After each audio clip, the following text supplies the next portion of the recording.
Hello on today's topic split of accommodation on conduct in the 18th Lok Sabha. So 18th Lok சபாவோட first செஷனில் ராகுல் காந்திஜிக்கும் மோடிஜிக்கும் ஹீட்டடான arguments போயிட்டு இருந்துச்சு. ஓகேங்களா? மோரோவர் அவங்க வந்து ஹிந்துயிசம் பற்றியும் வந்து அவங்களுடைய பொலிட்டிக்கல் அக்ரி விவாதங்கள் இது எல்லாமே வந்து ரொம்ப ஹீட்டடான ஆர்கியூமெண்ட்ஸ் அவங்க வந்து மேற்கொண்டிருக்காங்க. ஸோ பார்லிமெண்ட் மரபு அப்படின்னு எடுத்துக்கிட்டோம் அப்படின்னா மக்களுக்கு என்ன தேவை, மக்கள் இதனால் பயன்பெறுவாங்களா அப்படிங்கிற டாபிக்ஸ் எடுத்துகிட்டு வந்து தான் நம்ம வந்து ஆர்கியூ பண்ணிக்கணும். அதுதான் ட்ரெடிஷன். ஓகேவா?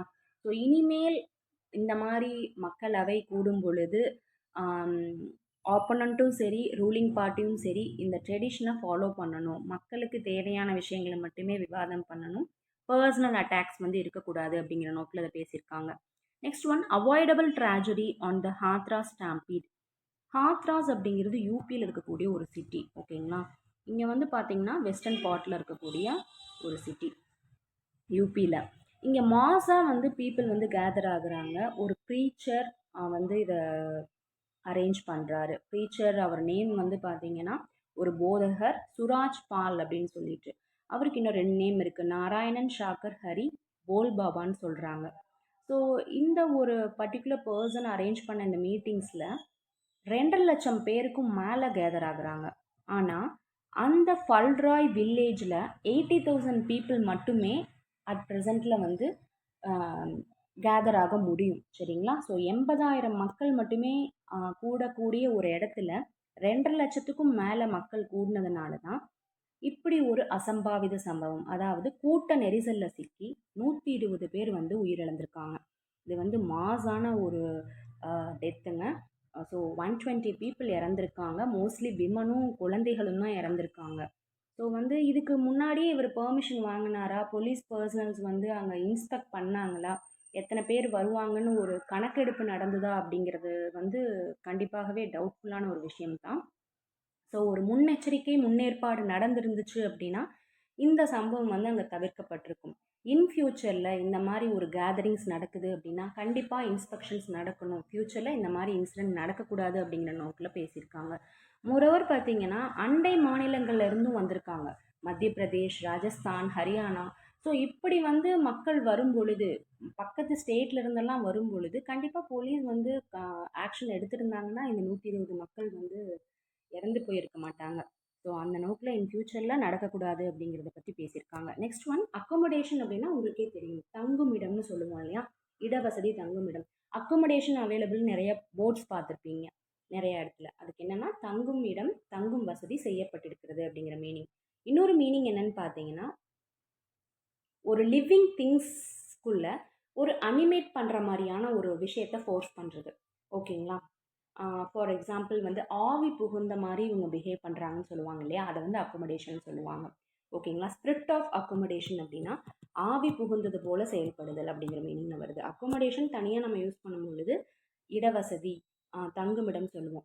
ஸ்பிரிட் ஆஃப் அக்கோமடேஷன் சொல்லும்பொழுது ஒரு விஷயத்தை ஃபோர்ஸ் பண்ணி அனிமேட் பண்ணுறது லிவிங் திங்ஸ்க்குள்ள, அதை வந்து ஸ்பிரிட் ஆஃப் அக்கோமடேஷன் சொல்லுவோம். சரிங்களா? நெக்ஸ்ட் ஒன், ட்ரெஷரி அப்படின்னா ஃபண்ட்ஸ். ஓகேங்களா? ஒரு ரெவென்யூ வருது அப்படின்னா அது ஒரு இன்ஸ்டியூஷனுக்கோ ஒரு ஸ்டேட்க்கோ ஒரு சொசைட்டிக்கோ வரக்கூடிய ஃபண்ட்ஸ் அண்ட் ரெவென்யூவை தான் வந்து ட்ரெஷரின்னு சொல்லுவோம். சரிங்களா? செகண்ட் மீனிங் என்னன்னு பார்த்தீங்கன்னா பொக்கிஷம், பொக்கிஷமாக பாதுகாக்கிறோம் அப்படின்னு சொல்லுவோம் இல்லையா? அதையும் ட்ரெஷரின்னு சொல்லுவோம். ஸோ 2 மீனிங் இருக்குங்க. ஒரு ஃபண்ட் வருது, ஒரு ரெவென்யூ வருது, ஒரு ஸ்டேட்டுக்கோ ஒரு இன்ஸ்டியூஷனுக்கோ ஒரு சொசைட்டிக்கோ வருதுன்னா அது வந்து ட்ரெஷரி. அதே மாதிரி பொக்கிஷமாக கருதப்படுறதையும் நம்ம ட்ரெஷரின்னு சொல்லுவோம். நெக்ஸ்ட் ஒன், அப்ஹோல்ட் அப்படின்னா சப்போர்ட் பண்ணுறது. மற்ற பீப்புள் எகெயின்ஸ்ட் பண்ணாலும் நம்ம சப்போர்ட் பண்ணுறோம் அப்படின்னா அதுதான் வந்து அப்ஹோல்ட். இதுக்கு க்ளூ என்னன்னு பார்த்தீங்கன்னா நம்ம ஹோல்ட் பண்ணியிருக்கோம், அப்பில் ஹோல்ட் பண்ணியிருக்கோம். ஸோ மற்றவங்க நம்ம எதிர்த்தாலுமே நம்ம சப்போர்ட் பண்ணுறோம்னு சொல்லி க்ளூ ஃபிக்ஸ் பண்ணிக்கோங்க. நெக்ஸ்ட் ஒன், நாட் வித்ஸ்டாண்டிங் அப்படின்னா இன்ஸ்பைட் ஆஃப், இருந்த போதிலும் சொல்லுவோம் இல்லையா? ஆயினும், இருந்த போதிலும் அப்படின்னு சொல்கிறோம்ல, அதுதான் வந்து நாட் வித்ஸ்டாண்டிங். ஸோ இதுக்கு க்ளூ என்னென்னு பார்த்தீங்கன்னா நம்ம கூட ஸ்டாண்ட் ஆகலை, வித்ஸ்டாண்ட் ஆகலை, நாட் வித்ஸ்டாண்ட், இருந்த போதிலும் அப்படிங்கிற க்ளூ வந்து ஃபிக்ஸ் பண்ணிக்கோங்க. ஓகேவா? Next one, competitiveness. உங்களுக்கே தெரியும், ஃபைட் பண்ணுறது ஆர்கியூ பண்ணுறது தான் வந்து competitiveness. Fight, argue. Next one, grandstanding அப்படின்னா ஷோயியாக பிஹேவ் பண்ணுறது, அதாவது பகட்டாக வந்து பிஹேவ் பண்ணுறது தான் வந்து கிராண்ட் ஸ்டாண்டிங். ஆஸ்டன்டேஷியஸ்ன்னு சொல்லுவோம். ஆஸ்டன்டேஷியஸ்னாலும் வந்து பகட்டாக பிஹேவ் பண்ணுறது, மக்களை வந்து அவங்களுடைய கவனத்தை ஈர்த்து அவங்கள இம்ப்ரெஸ் பண்ணுற நோக்கில் பிஹேவ் பண்ணுறோம் இல்லையா, அதுதான் வந்து ஆஸ்டன்டேஷியஸ்ன்னு சொல்லுவோம். ஸோ கிராண்ட் ஸ்டாண்டிங்னாலும் ஆஸ்டன்டேஷியஸ்னாலும் ஒன்று தான். ஸோ கிராண்டாக இருக்கணும் அப்படின்னா மக்கள் வந்து இம்ப்ரெஸ் ஆவாங்கன்னு ஞாபகம் வச்சுக்கோங்க. டிபெட் அப்படிங்கிறது ஃபர்ஸ்ட் வந்து நம்மளை வந்து ஒரு நம்மளுடைய அப்பியரன்ஸை வந்து பப்ளிக் முன்னாடி கொடுக்கறது.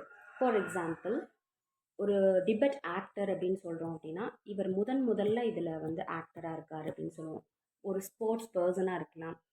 ஒரு முதலில் அப்பியர் ஆகிறது, சரிங்களா, அறிமுகமாகிறது தான் வந்து டிபெட். ஓகேங்களா, இதுக்கு எக்ஸாக்ட் வேர்டு என்னென்னா, ஒரு பப்ளிக் முன்னாடி அறிமுகமாகிறது ஒரு ஃபேமஸ் பர்சனாலிட்டியாக, அதுதான் வந்து டிபெட்.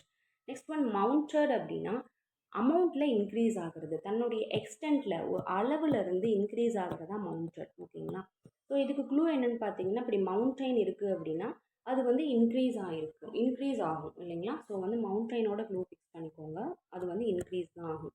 ஃபீல்ச்சி அப்படின்னா நம்பிக்கை, ஹோப் தான் வந்து ஃபீல்ச்சி. ஓகேங்களா, ஸோ இதுக்கு க்ளூ என்னென்னு பார்த்தீங்கன்னா, ஒரு ஃபீல் வந்து என்னென்னு பார்த்தீங்கன்னா நம்பிக்கை தான், நம்பிக்கையோடு தான் நம்ம வாழ்ந்துட்டுருக்கோம் அப்படின்னு சொல்லி க்ளூ ஃபிக்ஸ் பண்ணிக்கோங்க. Next one cross words over அப்படின்னா ஒரு ஆர்கியூமெண்ட்டை தான் வந்து இந்த இடத்துல ஃப்ரேசல் ஸ்டேட்மெண்ட்டாக யூஸ் பண்ணியிருக்காங்க. ஆர்கியூமெண்ட், சரிங்களா, ஒரு விவாதம். ஓகே, ஸோ கிராஸ் வாட்ஸ் அப்படின்னா, ஸ்வாட்ஸ்னால் வெப்பன் இல்லையா, கிராஸ்னால் வெப்பனால் தாக்கி கொள்வது அப்படிங்கிற மீனிங்கில் இங்கே வந்து ஒரு ஊமைப்படுத்தி சொல்லியிருக்காங்க. சரிங்களா, ஸோ கத்தியிட்டு சண்டை போடுதல் மாதிரி வார்த்தைகளால் போரிட்டு கொள்ளுதல் அப்படிங்கிற நோக்கில் தான் கிராஸ் வாட்ஸ். ஓகேங்களா, நெக்ஸ்ட் ஒன் ஸ்க்ரூட்டனைஸ்டு அப்படின்னா எக்ஸாமின் பண்ணுறது. சரிங்களா, ரொம்ப எக்ஸாமின் பண்ணுறது தான் வந்து ஸ்க்ரூட்டனைஸ்ட். ஆழ்ந்து ஒன்றை வந்து ஆராயறது தான் வந்து ஸ்க்ரூட்டனைஸ்ட். நெக்ஸ்ட் ஒன் ரோபஸ்ட், உங்களுக்கே தெரியும் ஸ்ட்ராங். இதுக்கு க்ளூ நம்ம என்ன ஃபிக்ஸ் பண்ணியிருந்தோம், ரோபோஸ் எல்லாம் ரொம்ப ஸ்ட்ராங்காக இருக்குன்னு சொல்லியிருந்தோம். நெக்ஸ்ட் ஒன் புல்டோசிங் அப்படின்னா ஒரு தரைத்தளத்தை சமம் செய்யறது, புல்டோசர்ஸ் எல்லாம் வந்து அதுதான் பண்ணும் இல்லையா. ஸோ சமம் செய்கிற ஒரு மீனிங் இருக்குது. இன்னொரு மீனிங் என்னன்னு பார்த்தீங்கன்னா, ஒருத்தங்களை ஃபோர்ஸ் பண்ணி ஒன்று செய்ய வைக்கிறது. சரிங்களா, ஃபோர்ஸ் டு டூ சம்திங்கும் புல்டோசிங் தான். ஸோ இதுக்கு க்ளூ என்னென்னு பார்த்தீங்கன்னா, புல்டோசர்ஸ் எல்லாம் ஃபோர்ஸ் பண்ணி தான் ஒரு விஷயத்தை வந்து செய்யணும்னு சொல்லி க்ளூ ஃபிக்ஸ் பண்ணிக்கோங்க. ஓகேவா, நெக்ஸ்ட் ஒன் டியூபியஸ். டியூபியஸ்னால் டவுட்ஃபுல். இந்த வேர்ட் நம்ம முன்னாடியே பார்த்துருக்கோம்னு நினைக்கிறேன் ப்ரீவியஸ் வீடியோஸில். ஸோ டூப் விட்டோம் அப்படின்னா டவுட்ஃபுல்லாக தான் நமக்கு தெரியும் அப்படின்னு சொல்லி ஞாபகம் வச்சுக்கோங்க. நெக்ஸ்ட் ஒன் ஸ்டேல்மேட் அப்படின்னா சுச்சுவேஷனில் வந்து பார்த்தீங்கன்னா ஒரு ஆர்கியூமெண்ட் நடந்துகிட்ருக்கும், ஆனால் அந்த ஆர்கியூமெண்ட்னால ரெண்டு சைடுமே எந்த ப்ராக்ரஸுமே இருக்காது. ஓகேங்களா, இப்போ ரெண்டு சைட்லேயும் இருந்து ஒரு ஆர்கியூமெண்ட் பண்ணிகிட்ருப்பாங்க, இந்த சைடு இருப்பாங்க இந்த சைடு இருப்பாங்க, ஆர்கியூமெண்ட்ஸ் மட்டும் நடந்துகிட்ருக்கும். பட் ஆனால் ஒரு ப்ராக்ரஸ் அப்படின்னா சரி அடுத்த நெக்ஸ்ட் லெவல் என்ன அப்படின்னா ரெண்டு சைடுக்குமே எந்த ப்ராக்ரஸுமே இருக்காது, ஜஸ்ட் ஆர்கியூமெண்ட் பண்ணி சண்டை போட்டு அதோட போயிடுவாங்க, அதுதான் வந்து ஸ்டேல்மேட். ஓகேங்களா, ஸோ ஒரு ப்ராக்ரஸ் இருக்கணும். இங்கே எதனால் அதை பேசியிருக்காங்கன்னா, பார்லிமெண்ட்டில் ஒரு ஆர்கியூமெண்ட் நடக்குது அப்படின்னா அது ஸ்டேல்மேட்டாக இருக்கக்கூடாது, எந்த சைடுக்குமே வந்து ஒரு நன்மை அடையாமல் ஒரு ப்ராக்ரஸ் அடையாமல் இருக்கக்கூடாது, ஐ மீன் இன் பொலிட்டிக்ஸில். ஓகேங்களா, அந்த நோக்கில் தான் ஸ்டேல்மேட் அப்படிங்கிற வேர்ட் யூஸ் பண்ணியிருக்காங்க. எக்ஸ்கார்ட்டிங் அப்படின்னா அக்கம்பனி பண்ணுறது, அதாவது ஒருத்தர் ஒரு பிளேஸை லீவ் பண்ணுற வரைக்கும் இல்லைனா வந்து அவர் டெஸ்டினேஷனையே அடையிற வரைக்கும் நம்ம வந்து எக்ஸ்கார்ட்டிங். ஃபார் எக்ஸாம்பிள் விஐபி எக்ஸ்கார்ட்னு சொல்லுவோம். சரிங்களா, இதுக்கு என்ன மீனிங் அப்படின்னா, ஸோ விஐபி கூடயே அவங்க வந்து அக்கம்பனி ஆகி அவர் பிளேஸை லீவ் பண்ணுற வரைக்கும் இல்லைனா அவர் டெஸ்டினேஷன் அடையிற வரைக்கும் சப்போர்ட் பண்ணுறது தான் எக்ஸ்கார்ட். ஓகேங்களா, ஸோ சப்போர்ட்டாக வந்து கூடயே செல்லுதல் தான் வந்து எக்ஸ்கார்ட். நெக்ஸ்ட் ஒன் த்ரெஷோல்டு அப்படின்னா ஒரு ரூமோட என்ட்ரன்ஸை த்ரெஷோல்டுன்னு சொல்லுவோம். அதே மாதிரி ஒரு லெவலில் இருக்கும் இல்லையா, ஸ்டார்ட் ஆகிற லெவலில் இருக்கிறதையும் வந்து நம்ம வந்து த்ரெஷோல்டுன்னு சொல்லுவோம். இது நடக்க போகிறதுக்கு ஸ்டார்ட் ஆகிற ஒரு லெவலில் இருக்கும் இல்லையா, அதுவும் த்ரெஷோல்டு தான். சரிங்களா, ஒரு ரூமோட என்ட்ரன்ஸ் ஆகட்டும், ரூம் ஆர் பில்டிங் எதுவானாலும் இருக்கலாம். நெக்ஸ்ட் ஒன் ஒரு லெவல் வந்து ஸ்டார்ட் ஆகுது, ஸ்டார்டிங் லெவலில் இருக்குது அப்படின்னா அதையும் நம்ம த்ரெஷோல்டுன்னு சொல்லுவோம். நெக்ஸ்ட் ஒன் ப்ராமினன்ஸ், உங்களுக்கே தெரியும் எஸ்டர்டே பார்த்தோம்னு நினைக்கிறேன். இம்பார்ட்டன்ட், ஃபேமஸ் ரெண்டுமே வந்து ப்ராமினன்ஸ். இதுக்கு க்ளூ என்ன பார்த்தோம், ரோமியோஸ் எல்லாமே ரொம்ப இம்பார்ட்டண்ட்டாகவும் இருப்பாங்க ஃபேமஸாகவும் இருப்பாங்கன்னு க்ளூ பார்த்துருந்தோம். நெக்ஸ்ட் ஒன் டயாட்ரைப் அப்படின்னா என்னன்னு பார்த்தீங்கன்னா, ஃபோர்ஸ்ஃபுல்லான, பிட்டரான, அதாவது ரொம்ப கசப்பான அனுபவம் கொடுக்கக்கூடிய ஒரு வேர்பல் அட்டாக் சரிங்களா? வார்த்தையாலேயே வந்து அவங்க வந்து அட்டாக் பண்ணிக்கிறது தான் வந்து டயாட்ரைப். ஸோ வேர்பல் அட்டாக் ரொம்ப மோசமாக இருக்கும் சரிங்களா? ஆஹ் ரொம்ப மனசுக்கு கஷ்டப்படுத்தக்கூடிய வார்த்தைகளை அவங்க வந்து யூஸ் பண்ணிக்குவாங்க. ஃபோர்ஸ்ஃபுல்லாக பிட்டரான வார்த்தைகளை யூஸ் பண்ணுறது தான் டயாட்ரைப். ஸ்டாம்பீட்னா நெருக்கி அடித்து ஓடுறாங்க இல்லையா மக்கள், அதுதான் வந்து லார்ஜ் நம்பர் ஆஃப் பீப்புள் வந்து பார்த்தீங்கன்னா திரள் ஓட்டம். அந்த இடத்துல வந்து ஒரு பயத்தினாலேயோ இல்லை வந்து சீக்கிரமாக வெளியில் போகணும் ஏதாவது ஒரு ஆஹ், ஒரு இது இருக்கும் அவங்களுக்குள்ள. ஸோ அவங்க வந்து பார்த்தீங்கன்னா அப்படியே வந்து எல்லாரும் ஒரே திசையவே நோக்கி ஓடுவாங்க. ஸோ அந்த மாதிரி விஷயம் தான் ஸ்டாம்பீட் சரிங்களா? கூட்ட நெரிசல் தான் வந்து ஸ்டாம்பீட். ஒரு பர்டிகுலர் ரீசனுக்காக தான் ஓடுவாங்க. ஒரு பயமாக இருக்கலாம், இல்லை ஏதாவது ஒரு விஷயம் நடந்து அவங்க திரளாக ஓடுறது தான் வந்து ஸ்டாம்பீட். நெக்ஸ்ட் ஒன் கான்க்ரிகேஷன் அப்படின்னா ஒரு சபை, ஒரு கூட்டம் கூடுறதான் வந்து கான்க்ரிகேஷன். இதுக்கு க்ளூ என்னன்னு பார்த்தீங்கன்னா, காங்க்ரீட் மாதிரி வந்து பார்த்தீங்கன்னா கேதர் ஆவாங்க மக்கள் அப்படின்னு சொல்லி ஞாபகம் வச்சுக்கோங்க. ஃப்ளாக்டு அப்படின்னா ஒரு மீட்டிங்காக லார்ஜ் நம்பர் ஆஃப் பீப்புள் வந்து கேதர் ஆகிறது தான் வந்து ஃப்ளாக்டு. ஓகேங்களா? நெக்ஸ்ட் ஒன் ப்ரீச்சர்னா சமய போதகர். ஓகேங்களா? நெக்ஸ்ட் ஒன் இப்போ வந்து ப்ரீச்சர் தான் வந்து ஈஸியாக ரீச் ஆகுறாங்க மக்கள்கிட்டன்னு க்ளூ ஃபிக்ஸ் பண்ணிக்கோங்க. ப்ரீச்சர்ஸ் தான் ஈஸியாக மக்கள்கிட்ட ரீச் ஆகுறாங்க. வல்னரபிள்னா ஃபிசிக்கலாகவும் எமோஷ்னலாகவும் ரொம்ப வீக்காக இருக்கிறவங்க தான் வல்னரபிள் சரிங்களா?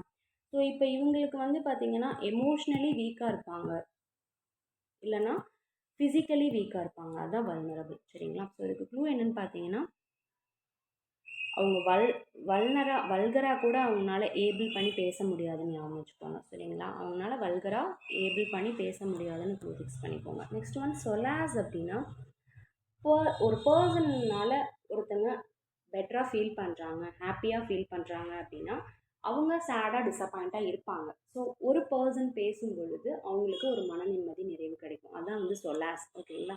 இதுக்கு க்ளூ என்னன்னு பார்த்தீங்கன்னா சோலார்னு ஞாபகம் வச்சுக்கோங்க. ஸோ சோலார் சிஸ்டம் நம்ம நினைக்கும் போதே பெட்டராக ஃபீல் பண்ணுவோம், ஹாப்பியாக ஃபீல் பண்ணுவோம் ஒரு சேடாக டிசப்பாயிண்ட்டாக இருக்கும் பொழுது அப்படின்னு சொல்லி க்ளூ ஃபிக்ஸ் பண்ணிக்கோங்க. நெக்ஸ்ட் ஒன் சைட்டட் அப்படின்னா ஒரு ரெஃபரன்ஸ் எடுத்துகிட்டு வருது, ஒரு எக்ஸாக்டாக இந்த வேர்டு ஒரு ப்ரூஃபாக எடுத்துகிட்டு வருவோம் இல்லையா? சைட்டட் ஃப்ரம் அ பேசேஜ்னு சொல்லுவோம். ஸோ ஒரு பேசேஜ்லேருந்து இதை நம்ம எடுத்துகிட்டு வந்திருக்கோம், என்னுடைய சான்றாதாரமாக இதை நான் சொல்கிறேன் அப்படின்னு சொல்லி சொல்லுவோம். இப்போ நாம் ஒரு விஷயம் சொல்கிறோம், இதுக்கு ஆதாரமாக ஸோ அவங்களும் அதை சொல்லியிருக்காங்க அப்படிங்கிற நோக்கில் சொல்லுவோம் இல்லையா? அதுதான் வந்து சைட்டட். நெக்ஸ்ட் ஒன் ப்ரோஆக்டிவ் அப்படின்னா வருமுன் காக்கிறது சரிங்களா? ஒரு விஷயம் நடந்துட்டு அதுக்கு எதிர்வினை ஆற்றாமல் இது நடக்கவே கூடாதுன்னு சொல்லி பண்ணுறது தான் வந்து ப்ரோஆக்டிவ். இதுக்கு க்ளூ என்னன்னு பார்த்தீங்கன்னா முன்னாடியே ஆக்டிவாக நம்ம செயல்படணும், ஒரு தப்பான விஷயம் நடக்காத மாதிரி. விஜிலண்ட் உங்களுக்கே தெரியும் இல்லையா? ரொம்ப கேர்ஃபுல்லாக டேஞ்சர் ஏதாவது வருதா, ஆபத்து ஏதாவது நோக்கி வருதான்னு சொல்லிட்டு ரொம்ப வந்து தீவிரமாக கண்காணிக்கிறது தான் வந்து விஜிலண்ட். நெக்ஸ்ட் ஒன் ஸ்ட்ரிஞ்சன்ட்னா ரொம்ப ஸ்ட்ரிக்டாக இருக்கிறது தான் ஸ்ட்ரிஞ்சன்ட். ஓகேங்களா? ரொம்ப கடுமையான மெஷர்ஸ், ஸ்ட்ரிஞ்சன்ட் மெஷர்ஸ்ன்னு சொல்லுவோம். கடுமையான நடவடிக்கையை தான் வந்து ஸ்ட்ரிஞ்சன்ட் மெஷர்ஸ்ன்னு சொல்லுவோம். ஸோ ஸ்ட்ரிக்டாக இருக்கிறது தான் ஸ்ட்ரிஞ்சன்ட். பான் அப்படிங்கிறது வந்து பார்த்தீங்கன்னா